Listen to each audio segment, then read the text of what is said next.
Live mula sa GMA Network Center, 20 taon nang nakatutok. 24 oras. Magandang gabi po, Luzon, Visayas at Mindanao. Nag-match ang mga fingerprint ni Bamban Mayor Alice Guo at nag-Chinese national na si Guo Huaping na dumating sa bansa noong 2003. Ayon sa isang senador, patunay ito na Chinese national si Guo. Kaya dapat anyang madaliin ang pagsasampa ng co-warranto case para mapaalis siya sa pwesto. Nakatutok live si Sandra Aguinaldo.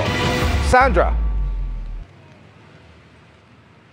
Mel, Ivan, Emil, matapos nga pong lumabas ang pagsusuri ng NBI ay lumabas na magkapareho ang fingerprints ni Mayor Alice Guo at ni Guo Huaping.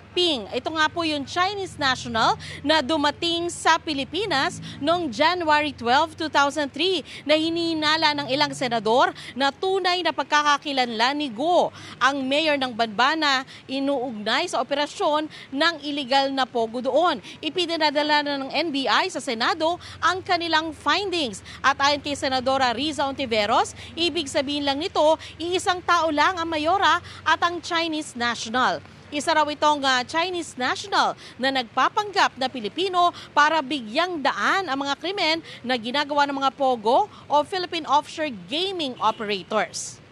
Insulto raw ito sa mga botante ng Banban, mga institusyon ng gobyerno at mamamayang Pilipino. Nanawagan naman si Ontiveros sa Solicitor General na madaliin ang pagsasampa ng co-warranto case laban kay Guo na magbibigay daan para mapaalis ito sa pwesto. Dapat din daw mapanagot si Guo sa mga krimen na kanya umanong Pogo Hub. Nagpasalamat din si Ontiveros sa NBI sa mabilis na aksyon nito.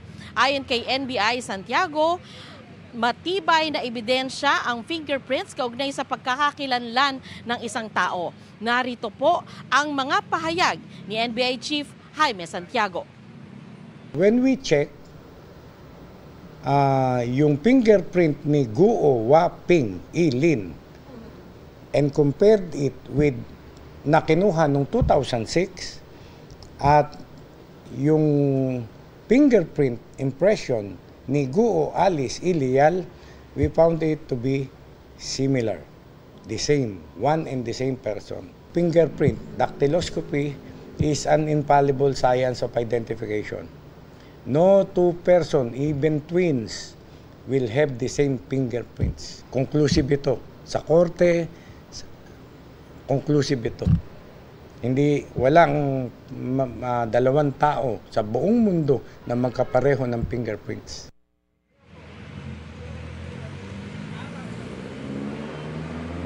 Emil, ayon sa opisina ni Ontiveros, ang kinumpara po ng NBI ay alien fingerprint card ng Chinese national na si Guo Huaping mula sa NBI Master Files at ang files po ni Mayor Alice Guo. So, Emil, sinabi rin sa ating panayam dito kay NBI Chief Santiago na patuloy silang makikipagtulungan sa Senado. Emil? Maraming salamat, Sandra Aguinaldo.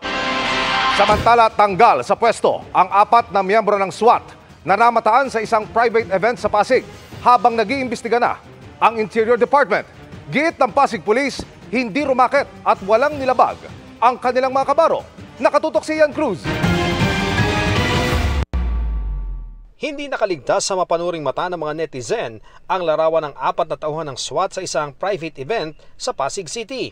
Lalo't sa caption, labis ang pasasalamat hindi lang sa mga kasamang pulis sa larawan, kundi pati na sa isang ninong colonel para sa anyay love and protection. Ilang netizen ang nag-share at bumatikos ukol sa umano'y pag-racket ng mga pulis na ito para magbigay ng seguridad sa pribadong event. Nang makarating ito kay Interior Secretary Benhar Abalos, agad niyang ipinag-utos ang malalimang investigasyon. When I first saw this, may nag-report sa akin yan, I immediately wrote a letter addressed to Chief PNP Marbil to have this issue investigated. Hindi tayo papayag sa na kung merong mga hindi tamang gawain. No? Sanctions will be done here. Ano po ang nalabag dito, if ever? Well, tingnan natin muna. Ngayong araw, tinanggal sa pwesto ng Pasig PNP ang 4 na SWAT na kasama sa larawan habang gumugulong ang investigasyon. Pero ngayon pa lang, iginigiit na ng mga ito na wala silang kasalanan ayon sa acting Pasig Police Chief.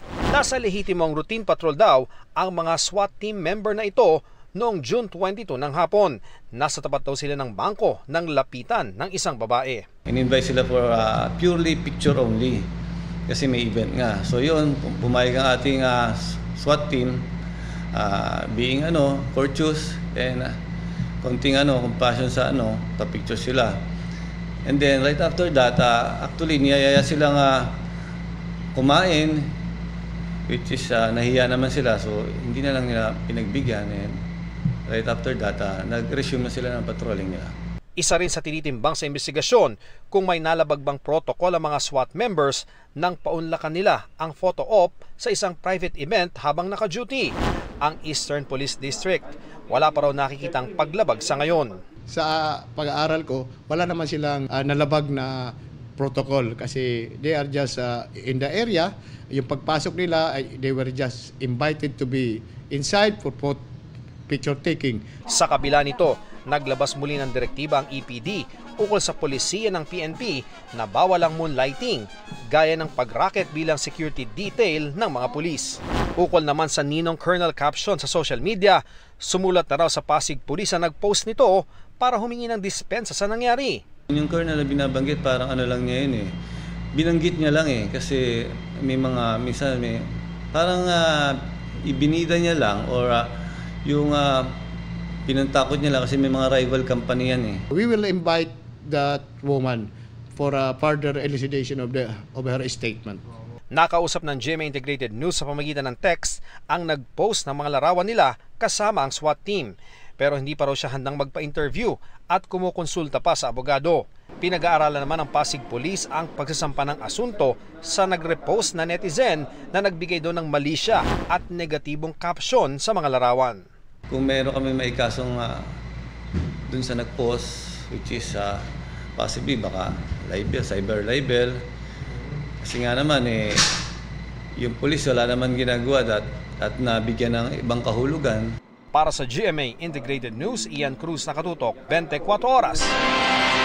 Kahit tinanong ng Pangulo, hindi anya nagbigay ng rason ang Vice Presidente sa kanyang pagbibitiw sa gabinete. Nagkomento rin ang Pangulo tungkol sa UNITEAM at pagtakbo ng mga Duterte sa Senado at sa pag-aakwit kay dating Senador Laila de Lima. Nakatutok si JP Soriano.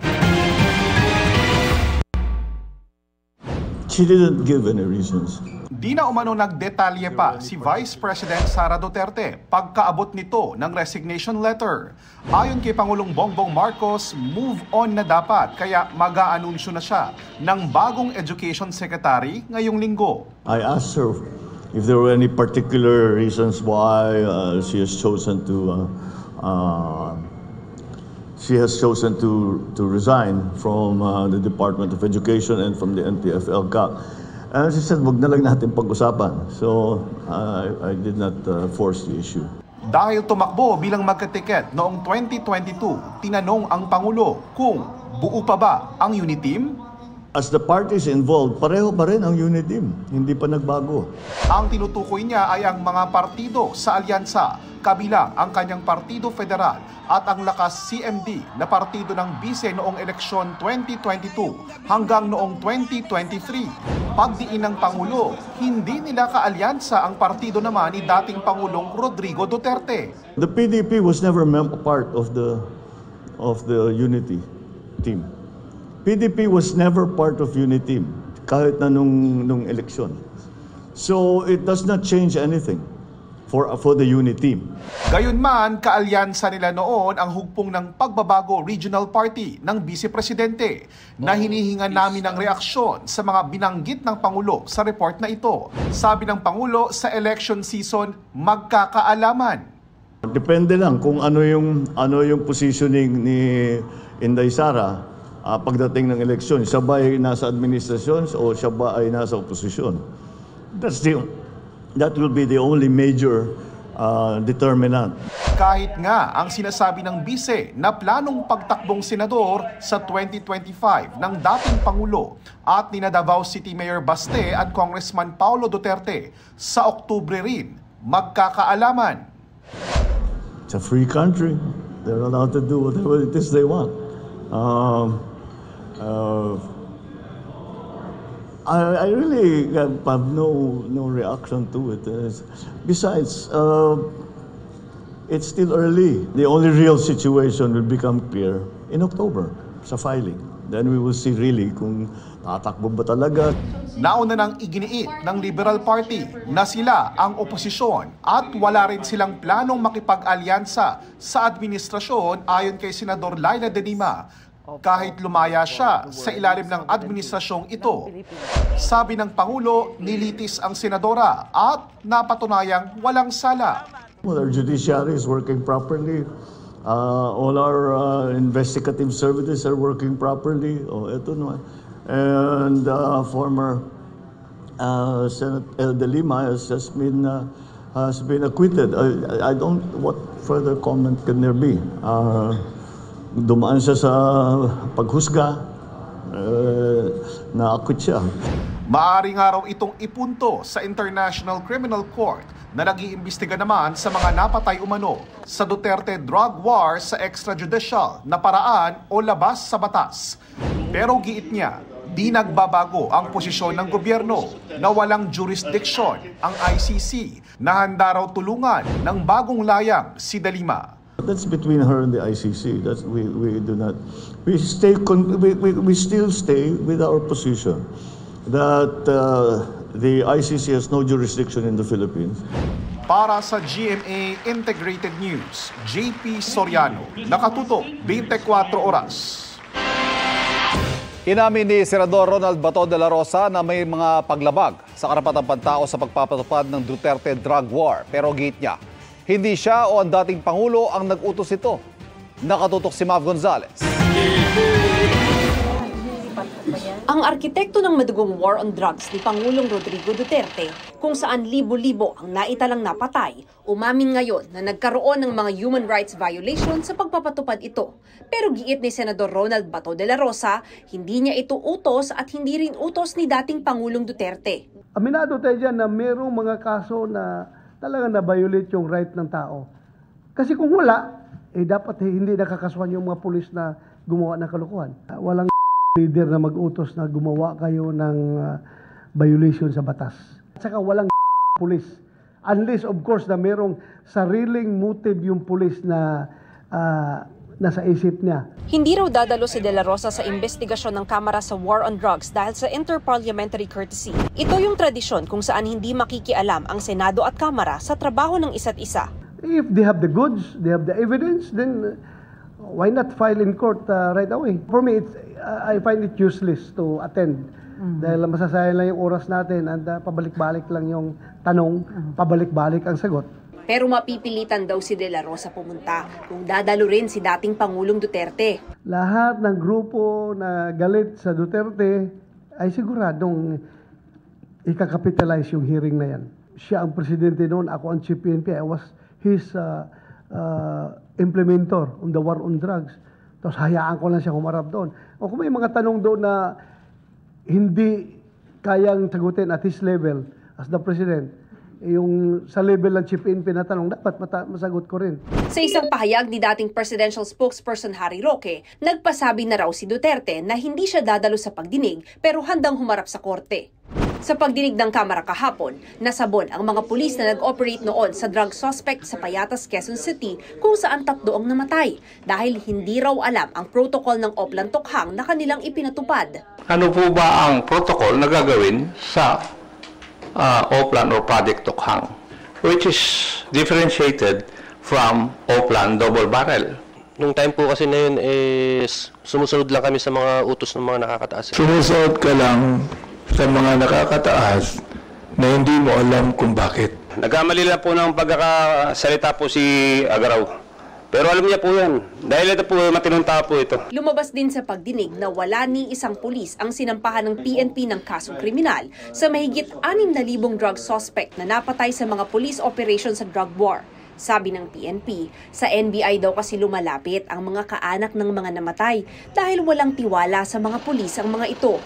Humarap din sa komite ang mga kaanak ng mga biktima ng EJK na ang ilan ay lalapit daw sa ICC o International Criminal Court para mapanagot ang mga pulis na pumatay umano sa kanilang kaanak. The reason why talagang nakakaroon tayo ng investigation sa committee ito,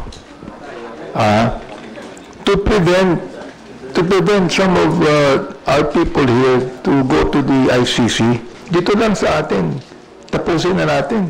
Hindi dumating sa pagdinig sina dating Solicitor General Jose Calida at ang mga dating hepe ng NBI, PNP at PNP-IAS, kaya maglalabas ng show cause order ang komite para sa kanila. Habang dinidinig naman ang EJK sa loob ng batasan, nagrally sa labas ang mga militanteng grupo na nanawagan ng hustisya sa mga biktima ng EJK at pagpapakulong kay dating Pangulong Duterte. Para sa GMA Integrated News, Mav Gonzalez, nakatutok, 24 oras. Bloke-bloke ng shabu ang natagpuang palutang-lutang sa dagat sa Ilocos Sur. Ayon sa pulisya, 18 bloke ang nakita sa loob ng sakong natagpuan ng isang mangingisda sa dagat sa bayan ng Kawayan. Mayroon pa itong Chinese markings. Nakumpirma sa pagsusuri ng mga pulis na shabu ang laman nito. Kinagabihan, 18 pang bloke ng hinihinalang shabu ang natagpuan sa dagat sa bayan ng Magsingal. Inaalam ng pulisya kung konektado ito sa nauna nang narecover sa bayan ng San Juan na pareho raw ang mga marka sa packaging. Ibinunyag ni Agriculture Department Secretary Francisco Chu Laurel na may nagtangkang manuhol sa kanya para palusutin sa bansa ang ilang smuggled na produkto. Ikinatuwa naman ng mga local producer ang pagdaragdag ng DA sa mga iba-blacklist na mga kumpanya na sangkot umano sa smuggling. Nakatutok si Bernadette Reyes. Mismong kalihim ng Department of Agriculture ang sinubukang suhulan para palusutin ang mga smuggled na produkto. Hindi tinukoy ng diretsyon ni Secretary Francisco Chu Laurel Jr. kung sino ang nanuhol. Pero nangyari daw yan ng mabiso sa isang condemnation facility ang paglilipat sa truck ng mga produktong dapat ay sisirain na. Balak daw kasi itong ibenta muli. Ang suhol, tinanggihan ng kalihim. Sinuhulan ako ng ang initially 250,000 per container, 20. Tapos umakyat ng 1 million per container. Sinulong namin lahat. Nabisto ng Department of Agriculture ang modus ng isang importer ng bigas kung saan 20% lang ng kabuuang inaangkat na bigas ang idinedeklarang pinapasok sa bansa. Paulit-ulit daw itong ginagawa ng importer kaya kinansela na raw ang import permit nito. Dati kasi pag dumating yung barko, tapos 20% lang ang dineclare nila, ina-assume natin ng buong Pilipinas na 20% lang i-unload nila. Tapos yung iba ilalabas nila pupunta sa ibang destination. Ayon kay Agriculture Secretary Francisco Chu Laurel Jr., may mga susunod pa raw na mabablacklist sa ilalim ng pinaigting na kampanya laban sa mga smuggler na nananabutahe sa ekonomiya ng bansa. You will see in the next few months, marami ako iba-blacklist na kumpanya. Yung mga smugglers, kahit kaibigan ko iba-blacklist ko. Alam ko yung ginagawa na we're just getting proof. Yung mga smugglers are destroying industry by undercutting everybody because of illegal acts. Kabuang 4 na kumpanya, 2 may kinalaman sa isda, 1 sa asukal at 1 sa bigas, ang plano ipa-blacklist ni Agriculture Secretary Laurel sa mga susunod na buwan. Kapag kasi smuggled ang ibinibentang produkto at hindi nagbayad ng tamang buwis, maaari itong ibenta sa mas mababang presyo. Ayon sa mga local producers, malaking tulong sa industriya ang pag-blacklist ng mga smugglers para magkaroon ng patas na presyohan ng mga produkto sa merkado. Ito yung unfair practices, no? Ito yung nagpapa-distort din ng presyo doon sa market. Yung mga legal o lehitimo na ating mga negosyante ay talagang nagpapakahirap at nagtatrabaho at nagnenegosyo ng tama tapos merong mga smuggling na ito. Well, kung wala naman tayong smuggler, fair. Fair yung presyo. Fair sa mill gate, fair sa aming planter, fair pa rin sa consumer. Wala na siyang abusado dapat. Para sa Bureau of Fisheries and Aquatic Resources, may mas malalim pang problema ang tinutugunan ng pagsugpo sa smuggler. Kapag hindi dumadaan sa mga necessary regulatory requirements, itong mga napupunta sa palengke, aside from pwedeng maapektuhan ng presyo, nalalagay din sa alanganin, sa balad ng alanganin, ang kaligtasan ng publiko. Para sa GMA Integrated News, Bernadette Reyes, Nakatuto, 24 Oras.